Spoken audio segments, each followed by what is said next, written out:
ఎయిర ఎయిర దరువు ఇది డప్పులల్ల దరువు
తెలంగాణములో బడులే లేవు ఉన్న బడులకు భవంతి లేదు వానకాలము ఎండకాలము వారము రోజులు సెలవు దినాలే పంతులు వస్తే పోరడు రాడు పోరడు వస్తే పంతులు రాడు పోరడు పంతులు ఇద్దరు వస్తే రాయనీకి మా సారు గారికి చాకి పీసులేదో మాయన్నల్లారా.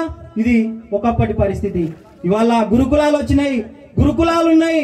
అవి ఒక దేవాలయాలాగా మనం గురుకులాలకు మన పిల్లల్ని పంపాల్సినటువంటి సమయం ఆసన్నమైంది. ఆ గురుకులాలను నడిపించే ఒక రథసారథి మన కళ్ళ ముందట ఉన్నారు కాబట్టి వారే మనకు స్ఫూర్తి. ఇవాళ ఒక అనంతపురం జిల్లా తీసుకుంటే కనుక అట్లాంటి వ్యక్తి వల్ల ఇక్కడ ఒక కలెక్టర్ గా ఉన్నారు. ఒకనాడు గుడులకు రాని అనే సందర్భం నుంచి గంధం చంద్రుడు అనేటువంటి ఒక ఐఏఎస్ ఆఫీసర్ ఇవాళ అనంతపురం జిల్లాను పాలిస్తున్నాడు. ఒక భీమ్ దీక్షను పూనుకొని ఇవాళ భీమ్ దీక్షలో ఉన్నాడు. కాళ్లకు చెప్పులు లేకుండా ఒక గన్మెన్ అక్కడ ఉన్నా కూడా, ఒక అటెండర్ ఉన్నా కూడా ఆయన చెప్పులిడిసి మనతో పాటు ఉపాధి హామీ పని చేస్తున్నాడు. ఇవాళ అదెక్కడో కాదు, మనకన్నద ముందటే జరుగుతున్నటువంటి వాస్తవం. కాబట్టి ఇట్లాంటి వాళ్ళు మనకు స్ఫూర్తి కావాలి.